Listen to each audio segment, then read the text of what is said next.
What's up guys, the boy Rather Small. Welcome back again to another reaction video, man. Thank you for joining LSTV, guys. If you're new to my channel, man, please subscribe down below. It's good to have you and welcome to the family of love, man. Today's video is why the far right believes every Muslim, including him, is a liar. I couldn't read it including me because I'm not a Muslim. Well, not yet. No promises, guys. I'm still learning. Let's see what the video has to say, man. It's another video from Slate, guys. Go support their channel down below. They've got good content. This is the second video I'm watching by them. Let's get to it. At a protest the night before Donald Trump's inauguration in 2017, this happened. Stop telling people. I don't want your Takeya. I don't want your Takeya. That's me, Takeya? and that's Lauren Southern, Takeya. a far-right activist. I didn't realize it at the time, but she's accusing me of being a liar because I'm Muslim. I'd never heard of the word Takeya before. I've since learned that it's taken hold in anti-Muslim circles to mean deception. That any Muslim can lie to non-Muslims if it means advancing some hypothetical Islamic global conquest. It's often used like this. Everything that comes out of the mouth of a Muslim is a lie. To lie about anything within Islam to conquer a land. Either has no clue what he's talking about, or he's practicing Takeya. The next time you're hearing something about Islam that just doesn't sound right, and it comes from the mouth of a Muslim, you're right. It's not right. It's a lie. It is Takeya. They've convinced a lot of people. Just What? look at what's happening on Twitter. I wanted to know where this conspiracy theory came from, and whether or not anyone would even believe me if I tried to prove it wrong. What? My name is Imam Ismail. To grow up Muslim means to grow up being feared. So I'm traveling the country to find out for myself if there's really any reason to be afraid of American Muslims. I'm a little uncomfortable standing outside this mosque in North Texas. Last year, hundreds of protesters gathered here for a demonstration against the threat of Sharia law. A threat that many people believe is brewing in secret. When I started to think about what the Takeya accusations are really about, I knew I had to come to Texas, which has the country's largest Muslim population, and also some of its most intense anti-Islam protests. Across town, there's an imam not much older than I am, who's trying to do something about the misinformation about Muslims, and how it's used to fuel hate. At age 31, Imam Omar Suleiman has earned a national profile as a voice for interfaith unity. He famously delivered public prayers alongside Barack Obama and George W. Bush after 5 police officers were killed in Dallas in 2016. A little over 2 years ago, he founded the Yaqeen Institute, a think tank designed as a resource for Muslims and non-Muslims alike who want to learn more about Islam and resist false narratives. I asked him if he ever thought twice about starting this kind of project here in Texas. Texas has 10% of the country's hate groups. What? Yeah, so Texas is where hate lives. Yaqeen is designed to confront this hate, not by taking on provocateurs directly, but by demystifying controversial topics for people, like jihad, sharia, and inevitably, Takeya. Takeya is the Islamophobic way of portraying every Muslim as being inherently dishonest. That tactic has been used against Japanese Americans, it's been used against the Jews in Germany. Okay. If you can portray an entire population and as black being people inherently dishonest, then you can portray them as being inherently dangerous. And when you can portray them as being inherently dangerous, then that means that policies that are not acceptable to any group of people on the basis of that fear are suddenly acceptable. And deceit is one of the most hated sins in Islam. Most Muslims don't even know the word Takeya. They're hearing about it from others and they think it means hat because it does also mean hat. So I want to understand whether or not there is like a real version of Takeya or a fake version of Takeya, or is it all just something that was made up? The Albanian Muslims that were hiding Jews during the Holocaust and that were asked if they were hiding Jews in their masjid basement and said no, they were practicing Takeya. I mean, it's common sense and mercy that you don't have to lose your life, and so it's okay for you to lie to escape danger or death. But if Muslims have been plotting this secret takeover in America for the last however 100, 200 something years, we've been doing a really bad job at it. I mean, they think we got a president in office, so. Yeah, I mean, you know, Hussein was great, but. It is possible to lie to the kafir as long as it advances Islam. This is the nature of Takeya. I'll give it to them. It's kind of genius. A majority of Americans say they've never met a Muslim, so it's easy for this kind of conspiracy to take hold. If Imam Omar is right about what Takeya really means, then where did this idea come from? It's hard to pinpoint the exact moment, but I noticed one name coming up over and over in citations: Raymond Ibrahim.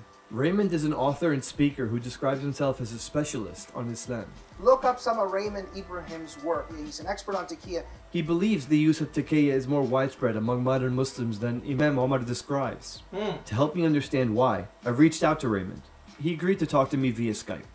You go to the classical definition, Dar al-Harb versus Dar al-Salam, the Islamic world versus the non-Muslim world, which is a sort of classical juristic dichotomized worldview. Based on that, if the Muslim world must combat the non-Muslim world until it subsumes it one way or the other, anytime you're against a non-Muslim or a non-Muslim entity or whatever, and you want to do something that will empower Islam, lying is okay.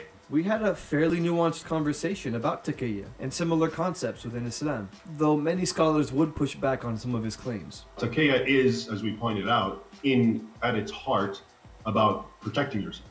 Okay, so you almost want to say it's a passive doctrine. It's not something about going and attacking people and lying. But what I'm saying is people now have used it in the concept of we are in constant conflict with the non-Muslim, therefore I am justified to engage in deceit. It's possible to dig up references to Takeya like Raymond describes, but they tend to be relegated to debates between scholars or rival politicians in other countries, not everyday Muslims. That probably explains why most Muslims I've talked to have never even heard of it. I wanted to know what Raymond thought Takeya really means to American Muslims today. It's become a sort of code word or it's sort of captured the idea that Muslims are whenever a Muslim speaks about peace or friendliness or anything, he's lying.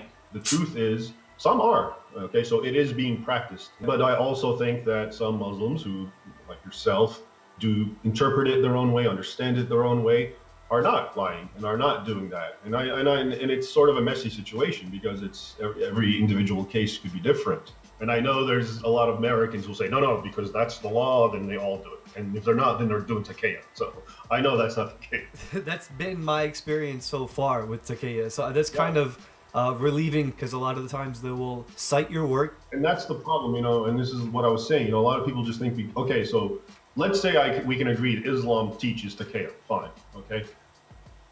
How people then jump from that to every single person who's Muslim or just named Muhammad or Ahmed is involved in Takeya is stupid to me.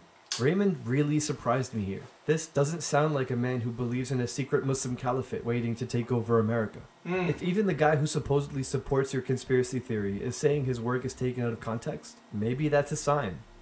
Back in Texas, I still wondered, even if it seems clear this is a false narrative designed to deepen divisions, what do we do when someone accuses us of performing Takeya? Should we respond at all? Omar doesn't seem to think so. A lot of times what I tell people is that we need to spend as much time, if not more time, organizing amongst ourselves and amongst, like-minded people instead of always trying to win over the enemy. Though it's a lofty goal, and it says in the Quran, respond to that which is evil with that which is better. But your whole strategy can't revolve around winning over your enemy. That makes a lot of sense. You're making me feel like I'm wasting a lot of time on the internet, no, going through and responding to these comments and saying, well, actually, this is what I believe. The thing is that when you have to say we belong, that means you don't belong. Every community tries to play the respectability game, but that's the point. Bigotry is not rational. And so no matter what you say, no matter what you do, you're never going to humanize yourself enough to the machine of bigotry. Those sincere people are indeed capable of changing. That's not what's going to dismantle that structure. What's going to dismantle that structure is shaming that structure. You're not even worried about the people who will say, oh, well, he's practicing Takeya, and the second he gets a chance, his tune will change. No, I'm actually not worried He's about not. I'll be honest. I'm a little more worried than Imam Omar. I can't do anything online without Takeya littering my mentions. And even if it can sow just a little doubt regarding my credibility, that's a win for the conspiracy theorists. It's disturbing that so many people can believe something so lazy. But he's convinced me that arguing will get us nowhere. The Imam might be right that this isn't productive, but I don't think I'll be able to keep myself from calling out people who try to accuse me of Takeya. And I'll probably do that by sending them this video. Oh man, I like that, man. I like that. It still goes down to stereotypes, man. People thinking people do not want to learn, ignorant, But tell me down below, guys, this is the first time hearing the word, even though there's many words I've never heard before. Do you guys know this word? If yes, please comment down below and tell me, where did you hear it? And did someone use it to you? I would like to find out. Thank you for watching, guys. I'll see you on the next one. I love you. Peace.